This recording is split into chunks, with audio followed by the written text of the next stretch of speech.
Donc, en gros, on a échangé ensemble et l'idée, clairement, puis il y a eu un grand nombre de témoignages de retailers pendant l'après-midi et autres, un peu ce matin, sur cette obligation d'avancer dans cette vision du focus client, quoi. Voilà. Et d'ailleurs, on le voyait juste avant avec la Poste. Voilà, les bureaux de poste sont un des canaux de conversation, un des canaux d'interaction parmi un ensemble de canaux, du cross-canal.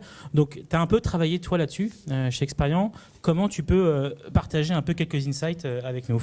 Moi, ça fait 10 ans que je suis chez Experian et je pense qu'Experian est sur cette thématique depuis au moins 20 ans, sans aucun problème.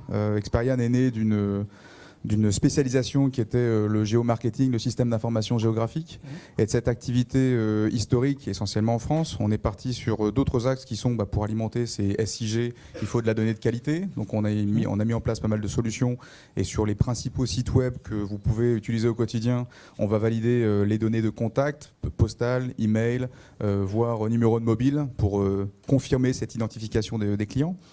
On est accessoirement aussi un des leaders sur le marché qui doit vous polluer à longueur de journée de nombreux emails promotionnels. C'est nous, 13 milliards d'emails en France. Donc on a une couverture géomarketing qui est essentielle, mais on s'est rendu compte il y a quelques années que du géomarketing, il y a une interaction client qui doit être différente.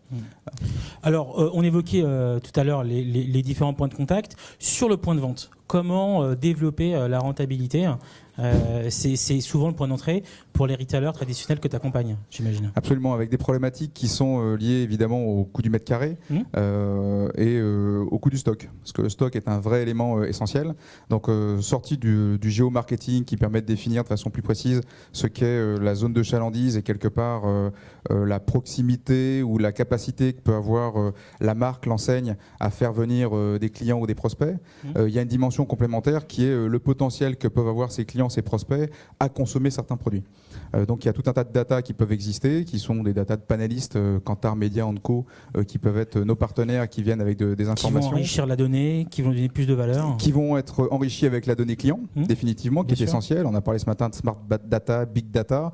Et notre dimension, c'est de dire qu'en ajoutant un filtre de lecture, parce que quand on voit la démultiplication de données qui est disponible, n'importe quel responsable de BI ou de score marketing va avoir du mal à manipuler cette data simplement et de façon efficace et proactive. Donc l'idée, c'est de mettre en perspective de la data que les Américains appellent third party data, notre référentiel mosaïque en particulier, qui permet de rajouter un peu de couleur et de simplifier cette capacité à identifier les potentiels et des potentiels, faire des recommandations sur des scores de chiffre d'affaires.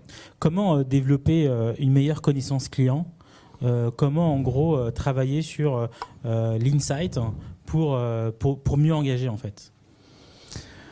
Mieux engager, de notre point de vue, c'est engager autrement qu'avec les principaux moments de vie des différentes marques.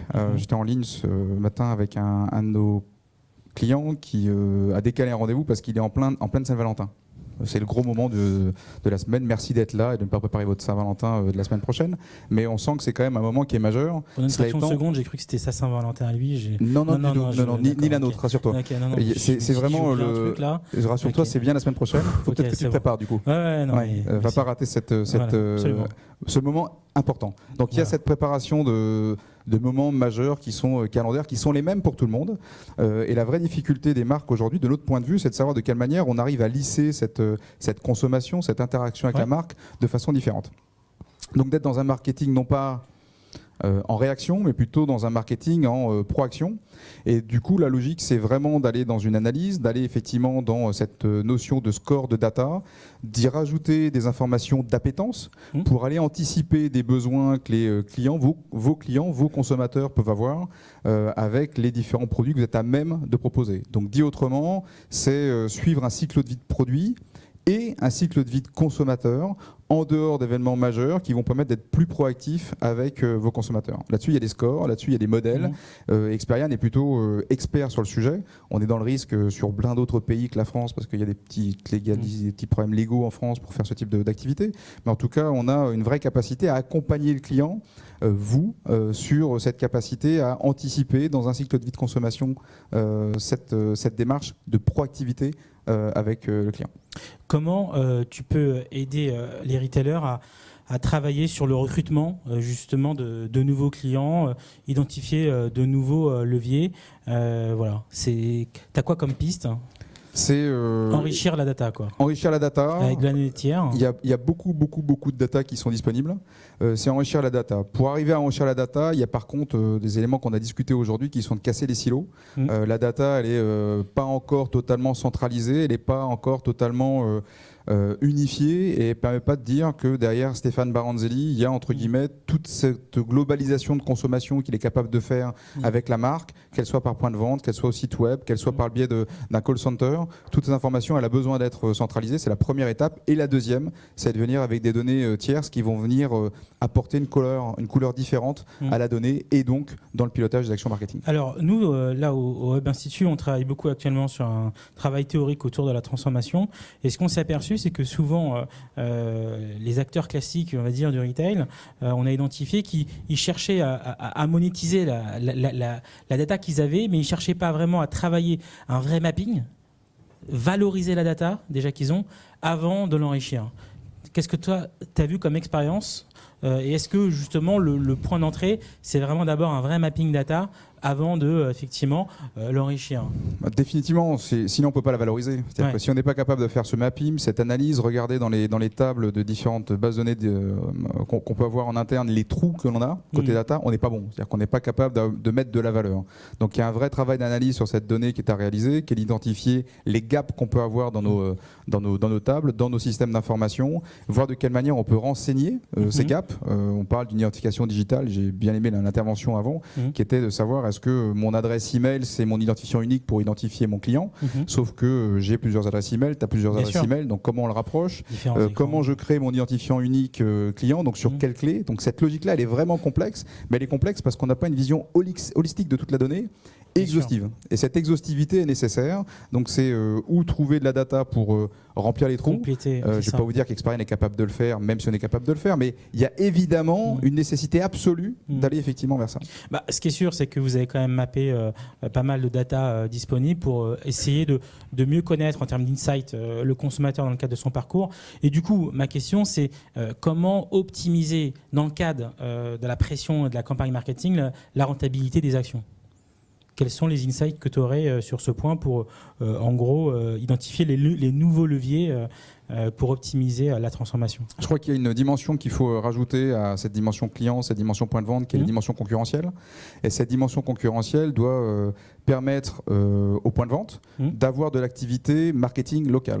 Donc on parlait tout à l'heure de proactivité, à défaut d'être dans une phase de réactivité. Cela étant, on ne peut pas être plus proactif que le concurrent qui a eu la bonne idée du matin d'une campagne particulière, et donc d'être en réaction mais en local. Parce que c'est pas parce que le magasin X fait une promotion, il est juste face à moi dans mon centre commercial qui va bien, que le national doit avoir une action particulière sur une offre. L'impact est vraiment différencié. Donc je crois qu'un des leviers, c'est de donner la main au local, donner la main au point de vente sur des activités marketing qui permettent d'avoir cette interaction entre la marque et les vendeurs, qui sont aujourd'hui de plus en plus des conseillers qui engagent le client sur une dimension qui est différente, avec effectivement des actions marketing locales coordonnées avec la vision nationale. Du coup, en fait, l'idée, c'est d'avoir effectivement une bonne vision globale et de rentrer vraiment dans une logique extrêmement localisée de connaissance de la zone de chalandise, de connaissance du consommateur, pour pouvoir adresser, je dirais, au bon moment, au bon endroit. On parlait d'Ottawa tout à l'heure. Aujourd'hui, ça doit être le prérequis de base en fait dans les campagnes. Et je pense que tu vois encore des clients qui n'ont pas encore intégré cette notion-là dans le cadre de leur campagne. Je crois que le vrai challenge, il est définitivement la capacité de faire passer les bons messages au bon moment, au bon segment, par le bon média. Et on parle beaucoup de cross-canalité, d'omnicanalité, de multicanalité. C'est évidemment très intéressant. Il faut aussi, de mon point de vue, garder en tête que le point de vente est un des canaux de prédilection, d'interaction avec la marque et des actions marketing.